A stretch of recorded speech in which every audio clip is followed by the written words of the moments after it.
한양 서쪽 한강의 물줄기가 완만하게 굽이치는 곳에 청류정이 자리하고 있었다. 붉은 기둥과 푸른 기와가 어우러진 2층 누각은 봄이면 주변의 매화나무들과 함께 한 폭의 그림을 이루었다. 강바람에 실려오는 매화 향기는 누각 안까지 스며들어 자연스레 술꾼과 풍류객의 발길을 이끌었다. 이곳에서 가장 이름난 기생은 연화였다. 20살의 나이에 이미 한양 최고의 명기로 손꼽혔다. 그녀의 검은고 솜씨는 가히 신묘했다. 성미 급한 무관이 찾아와도 한 곡조가 끝날 무렵이면 어느새 눈을 감고 음률에 취해 있곤 했다. 또한 그녀의 눈웃음은 얼음장 같은 마음도 녹인다 했다. 다만 연화는 함부로 웃지 않았다. 진심이 담기지 않은 미소는 지을 줄 몰랐다. 3월 보름, 과거를 앞둔 선비 이도현이 동양 친구들에게 이끌려 청류정에 들어섰다. 시골 양반가의 셋째 아들인 그는 책 속에서만 살아온 사람이었다. 술자리와 기녀가 있는 곳은 그에게 낯설고 불편한 공간이었다. 친구들의 호기로운 웃음소리와 술잔 부딪는 소리 사이에서 도현은 몸둘 바를 몰라 했다. 그때였다. 맑고 깊은 검은고 소리가 들려왔다. 도현은 무의식 중에 소리 나는 쪽으로 고개를 돌렸다. 창가에 앉은 여인이 눈을 반쯤 감고 현을 타고 있었다. 달빛 같은 흰 저고리에 연분홍 치마, 그리고 바람에 흔들리는 긴 머리. 연화였다. 한 곡이 끝나자 연화가 천천히 눈을 떴다. 그녀의 시선이 도현과 마주쳤다. 선비님, 술은 못 드셔도 제 곡조는 듣고 가셔야지요. 목소리는 은은했으나 또렷했다. 도현은 평생 글에만 매진해온 자신이 처음으로 글 아닌 것에 마음을 빼앗기는 순간을 느꼈다. 그러나 동시에 그는 알고 있었다. 과거를 앞둔 선비가 기생을 가까이 한다는 것은 양반가의 셋째 아들이 천한 신분의 여인에게 마음을 준다는 것은 세상의 눈으로는 용납될 수 없는 흠이 된다는 것을. 그럼에도 도현은 그 자리를 떠나지 못했다. 과거 시험일까지는 보름이 남아 있었다. 도현은 낮에는 객사에 머물며 사서삼경을 읽고 시문을 짓는데 몰두했다. 그러나 해가 지면 어김없이 발걸음은 청류정 쪽으로 향했다. 누각 앞까지 가지는 못하고 뒤편의 작은 숲길을 천천히 거닐 뿐이었다. 연화는 그것을 알고 있었다. 손님이 뜸한 밤 이경 무렵 그녀는 조용히 뒷문으로 나와 도현을 기다렸다. 처음엔 말없이 마주 걷기만 했다. 봄밤의 달빛 아래 두 사람의 그림자만이 나란히 흔들렸다. 어느 날 밤 연화가 작은 보자기를 건넸다. 선비님, 이것 좀 쓰세요. 펼쳐보니 새로 간 먹과 닦아놓은 벼루였다. 도현은 고개를 들어 연화를 바라봤다. 어찌 이런 것을. 선비님 글씨는 참 반듯합니다. 좋은 먹으로 쓰셔야지요. 도현은 쓸쓸히 웃었다. 그리 반듯해도 사람 마음은 그렇지 못하오. 연화는 아무 말 없이 그의 눈을 들여다봤다. 달빛에 비친 그녀의 눈동자는 깊고 고요했다. 그날 이후 두 사람은 시를 주고받기 시작했다. 도현이 한 수 지어주면 연화가 화답했다. 그녀의 시는 화려하지 않았으나 진솔했다. 글자 하나하나에 살아온 날들의 무게가 배어 있었다. 어느 밤 연화가 먼저 입을 열었다. 저는 원래 양반집 딸이었습니다. 도현은 놀라 그녀를 바라봤다. 연화는 담담히 이어갔다. 아버지가 영모에 연루되어 집안이 풍비박산났고 어머니는 그 충격으로 세상을 떠났다. 자신은 10살의 나이에 기방으로 팔려왔고 겨우 7살이던 남동생은 어디론가 팔려가 소식이 끊겼다고 했다. 그 아이가 지금 어디서 어찌 사는지, 살아있기나 한지, 그것만이 제 마음에 남은 전부입니다. 도현도 자신의 이야기를 꺼냈다. 가난한 양반 집안의 셋째 아들로 형들은 일찍 세상을 떠났고 자신만이 집안의 유일한 희망이라고. 과거에 급제하지 못하면 가족들은 더 이상 버틸 수 없다고. 그래서 전 마음을 두어서는 안 되는 겁니다. 연화는 고개를 끄덕였다. 두 사람 모두 알고 있었다. 이것이 이루어질 수 없는 인연임을. 그러나 말은 적어졌지만 마음은 점점 더 깊어지고 있었다. 아름다운 인연일수록 소문은 더 빨리 퍼지는 법이었다. 청류정을 드나드는 이들의 입에서 입으로 도현과 연화의 이야기가 번져나갔다.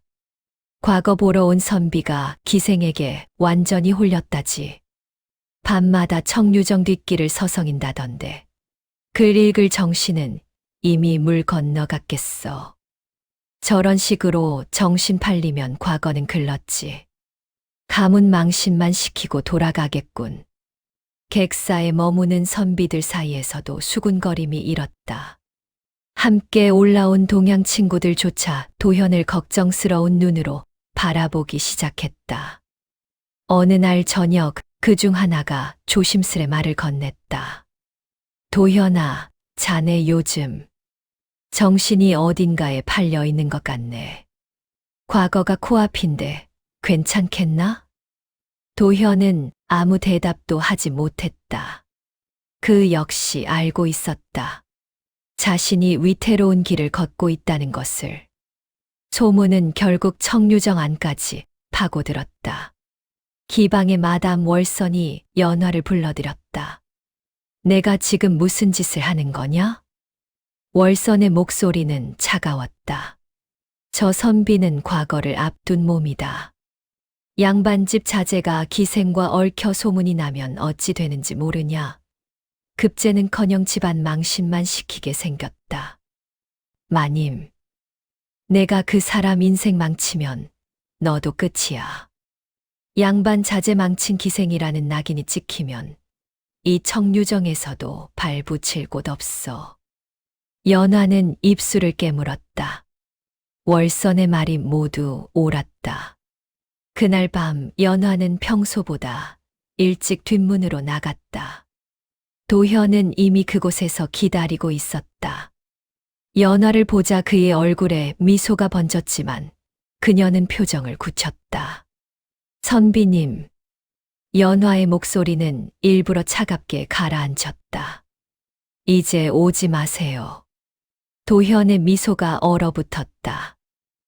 저는 선비님 길의 짐이 될 뿐입니다. 과거를 망치고 가문을 욕되게 하는 것, 그것이 제가 선비님께 줄 수 있는 전부라면 차라리 이렇게 끝내는 게 맞습니다. 연화, 돌아가세요. 글을 읽으세요. 급제하시고 좋은 양반집 교수와 혼인하세요. 그것이 선비님이 가셔야 할 길입니다. 도현은 아무 대답도 하지 못했다. 그저 연화를 바라보다가 고개를 들어 누각 처마에 걸린 매화등을 바라보았다. 바람에 흔들리는 등불은 꺼질 듯 말 듯 위태롭게 빛나고 있었다. 한참을 서 있던 도현이 천천히 몸을 돌렸다. 연화는 그의 뒷모습이 어둠 속으로 사라질 때까지 지켜봤다. 그제야 참았던 눈물이 뺨을 타고 흘러내렸다. 매화등만이 두 사람의 이별을 조용히 비추고 있었다. 청류정의 봄 마이너스 4자. 이별 후 사흘이 지났다. 도현은 객사에 틀어박혀 글을 읽으려 했으나 글자가 눈에 들어오지 않았다. 연화의 차가운 목소리가 그녀의 슬픈 눈빛이 자꾸만 떠올랐다. 그날 오후 객사 마루를 쓸던 하인이 작은 비단 보자기를 가져왔다. 날이 이것이 마루 밑에 떨어져 있었습니다. 혹시 날이 것이 아니신지. 도현이 펼쳐보니 자신이 며칠 전 연화에게 빌려준 시첩이었다. 그 안에서 오래된 서찰 한 장이 떨어져 나왔다. 누렇게 바랜 종이에는 서툰 글씨로 글이 적혀 있었다. 언니, 나 무서워. 여기 사람들이 무섭고 배고파. 언니는 어디 있어? 도현의 손이 떨렸다. 이것은 연화의 동생이 쓴 글이 분명했다. 뒷면에는 연화의 필체로 적힌 글이 있었다. 이 글을 받은 지 벌써 10년이 넘었다. 답장을 보낼 곳도 모르고 내가 어디 있는지도 모른다. 하지만 나는 이곳을 떠날 수 없다. 혹시라도 내가 나를 찾아온다면 나는 여기 있어야 하니까. 도현은 그제야 모든 것을 깨달았다. 연화가 왜 청류정을 떠나지 않는지, 왜 손님들 앞에서도 어딘가 먼 곳을 바라보는 듯한 눈빛을 하고 있었는지. 그녀는 동생을 찾기 위해, 혹시 모를 재회를 위해 스스로를 이곳에 묶어둔 것이었다. 웃음 뒤에 그토록 깊은 슬픔을 숨기고 살아왔던 것이다. 도현은 서찰을 품에 넣고 청류정으로 달려갔다.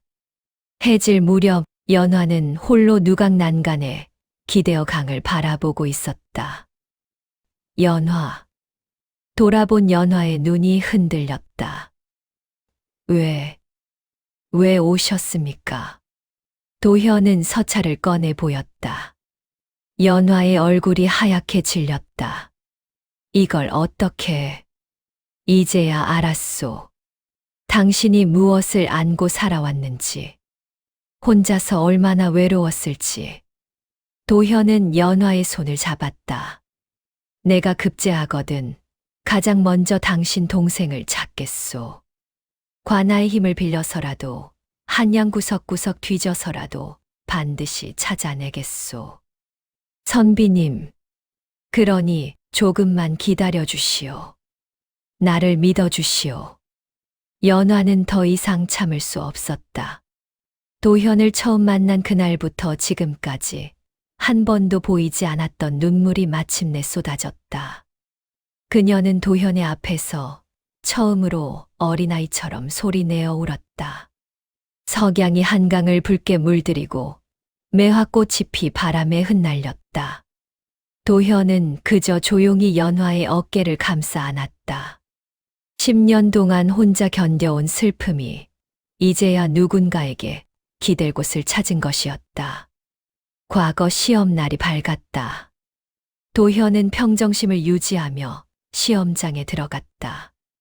붓을 들고 답안지를 마주했을 때 그의 머릿속에는 연화의 얼굴과 그녀가 흘렸던 눈물, 그리고 자신이 한 약속이 떠올랐다. 그것이 오히려 그를 침착하게 만들었다.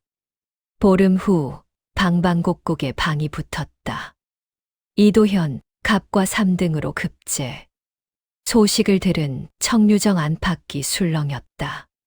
기생에게 빠져 글공부를 팽개쳤다던 그 선비가 급제를 했다니. 비웃음은 순식간에 칭찬으로 바뀌었다. 역시 실력이 있었던 거야. 풍류를 즐길 줄 알면서도 학문을 놓치지 않았다니. 저런 선비라면 앞날이 창창하겠어. 객사의 동료들도 도현을 축하하며 술을 권했다. 하지만 도현의 마음은 이미 다른 곳을 향하고 있었다. 급제의 기쁨보다 먼저 지켜야 할 약속이 있었다. 그날 밤 도현은 청류정을 찾았다. 매화등이 여전히 처마 아래 흔들리고 있었다. 연화는 뒷문 앞에 서서 그를 기다리고 있었다. 달빛 아래 그녀의 모습은 처음 만난 날처럼 고요하고 아름다웠다. 선비님, 아니, 이제는 대감이 되셨군요. 연화의 목소리에는 기쁨과 동시에 어떤 거리감이 섞여 있었다. 급제한 양반과 기생, 그 사이의 간극이 더 벌어진 것만 같았다. 도현은 고개를 저었다. 벼슬보다 먼저 지킬 약조가 있소. 그는 품에서 묵직한 비단 주머니를 꺼내 연화에게 내밀었다. 주머니 안에는 속량전이 가득 들어 있었다. 연화를 기방해서 자유롭게 해줄 수 있는 돈이었다. 연화는 떨리는 손으로 주머니를 받아들었다. 한참을 말없이 그것을 내려다보다가 조용히 입을 열었다.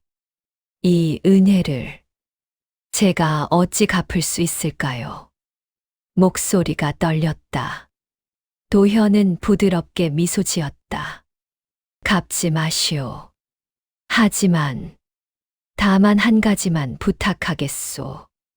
연화가 고개를 들어 그를 바라보았다. 예전처럼 웃어주시오. 진심으로 자유롭게. 연화의 눈에 눈물이 맺혔다. 하지만 이번에는 슬픔의 눈물이 아니었다. 그녀는 천천히 오랜만에 진심 어린 미소를 지었다. 10년 만에 찾아온 봄날처럼 그녀의 얼굴에 환한 빛이 피어올랐다. 매화등이 바람에 흔들리며 두 사람을 비추었다. 도현은 조용히 말을 이었다. 이제 당신 동생을 찾을 차례요. 관아의 힘을 빌려 한양은 물론 팔도를 다 뒤져서라도 반드시 찾아내겠소. 연화는 고개를 숙여 깊이 절했다. 일어섰을 때 그녀의 얼굴에는 희망이 가득했다. 도현은 약속대로 관아의 힘을 빌려 연화의 동생을 찾기 시작했다. 10년 전 팔려간 7살 아이의 행방을 찾는 일은 쉽지 않았다. 하지만 도현은 포기하지 않았다.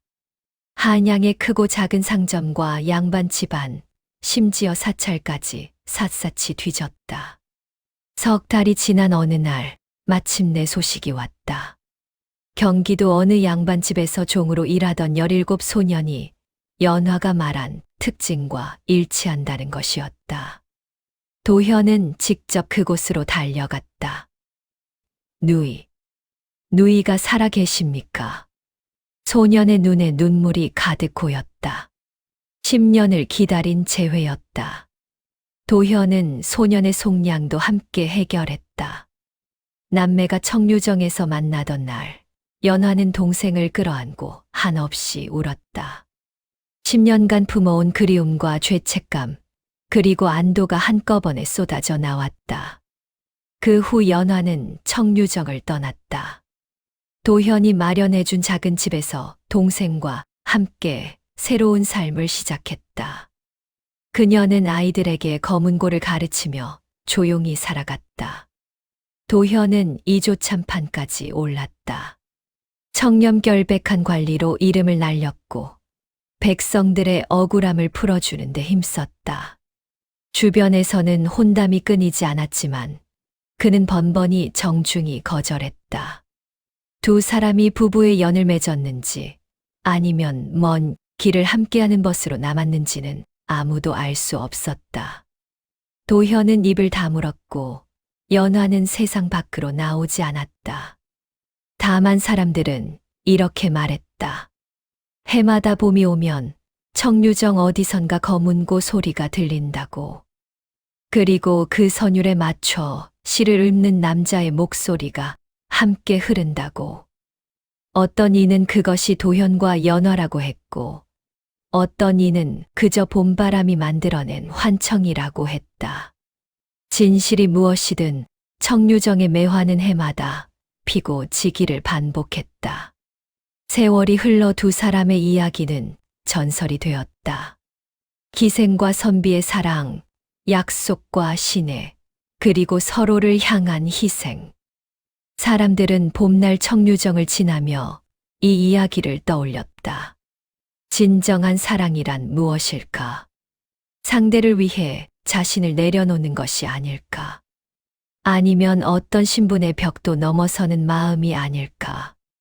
답은 저마다 달랐다. 하지만 한 가지만은 분명했다. 두 사람은 서로에게 봄이었다는 것. 겨울 같은 삶에 찾아온 매화 같은 희망이었다는 것. 그리고 그 이야기는 한강물처럼 끊이지 않고 흘러내렸다. 청류정의 매화는 오늘도 피어난다. 봄바람에 실려 흐르는 검은고 소리와 함께